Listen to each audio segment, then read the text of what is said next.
They smiled into the camera every single day. They had subscribers, comment sections, sponsorship deals.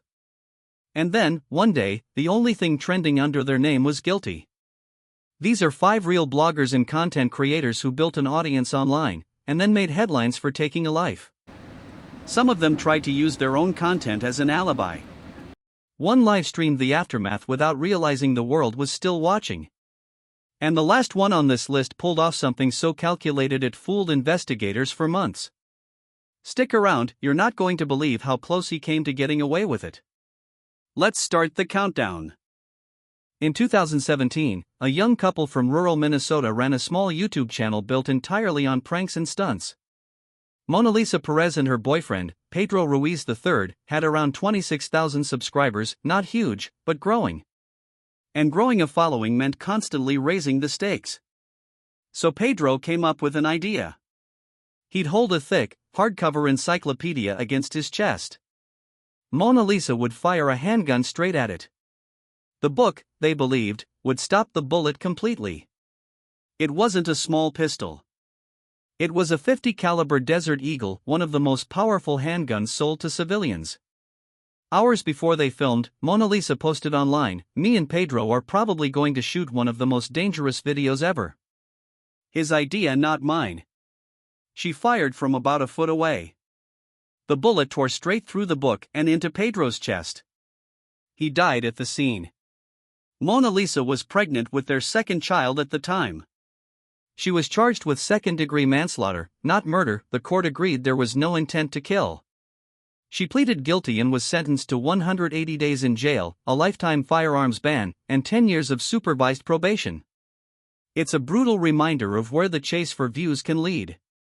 But it's not the only blogger on this list whose audience watched everything go wrong in real time. This one is hard to even describe. Stanislav Reshetniak, known online as Reflay, was a Russian livestreamer whose channel was built on chaotic, often abusive pranks involving his girlfriend, Valentina, broadcast live, in real time, to thousands of viewers.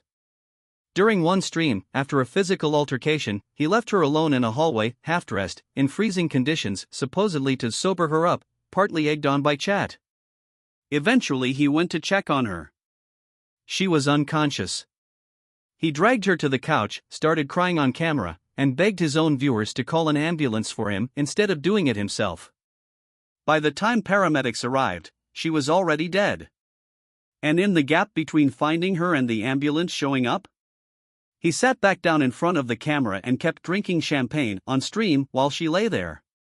He was convicted of manslaughter, not premeditated murder, and sentenced to 6 years in a strict regime prison colony. The case triggered a national debate in Russia about whether livestream platforms bear any responsibility for what happens on camera.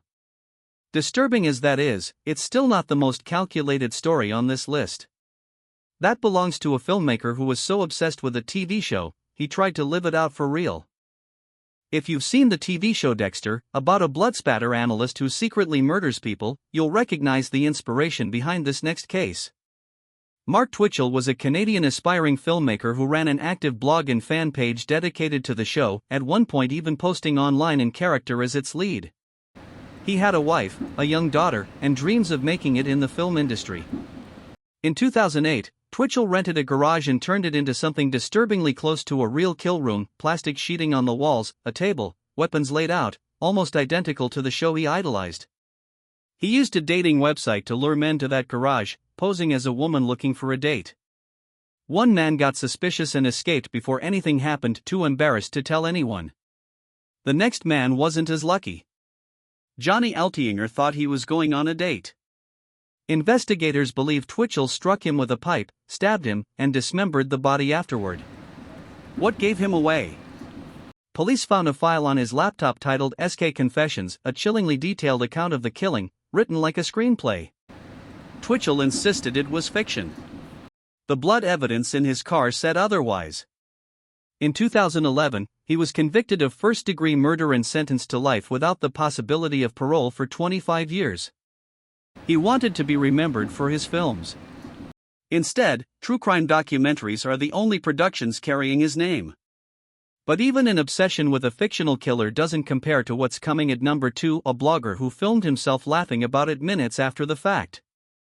In September 2024, a 20-year-old blogger in St. Petersburg, Russia, named Alexander Sinko spent the day drinking with a 53-year-old acquaintance, a political activist, inside the man's apartment. At some point, an argument broke out. Sinko grabbed a knife. Investigators later counted at least 130 separate stab wounds. He didn't call for help. He left the apartment, came back, realized the man might still be alive, and left again. He fled to another city. But less than a day later, he walked into a police station to confess and filmed himself doing it. On camera, he reportedly said something close to, "Can I report that I killed someone? I killed a person," laughing straight into the lens. At first, he claimed self-defense, alleging the man had tried to assault him. During the trial, he admitted that wasn't true. There had been no assault. The real motive, he said, was personal resentment boiling over during a drunken argument. He pleaded fully guilty. A jury convicted him, and he was sentenced to 10 years and 1 month in a strict regime penal colony. A blogger, filming himself laughing about a murder minutes after walking out of the room where the body lay. And yet, the most calculated case on this list is still ahead. This is the one I mentioned at the start. Stephen McCulloch was a YouTuber from Northern Ireland with around 37,000 subscribers. In December 2022, his pregnant girlfriend, 32-year-old Natalie McNally, was found stabbed to death in her own home. When police first questioned McCulloch, he had what looked like an airtight alibi, a 6-hour YouTube livestream of himself playing a video game, recorded the exact night of the murder. He'd even told his viewers, live, that he couldn't respond to chat that night because of technical issues. Police initially ruled him out as a suspect. The alibi held for months. Then digital forensics specialists took a second look at the footage. What they found: the livestream had actually been recorded days earlier and uploaded to look like it was happening live. Throughout the video, McCulloch kept referencing the supposed current time. Again and again, investigators believe this was a deliberate attempt to lock in a false timeline. CCTV footage then surfaced showing a masked man matching his build boarding a bus toward his girlfriend's town that same night. Neighbors reported hearing her scream around 9 p.m. McCulloch himself called emergency services from her house roughly an hour later.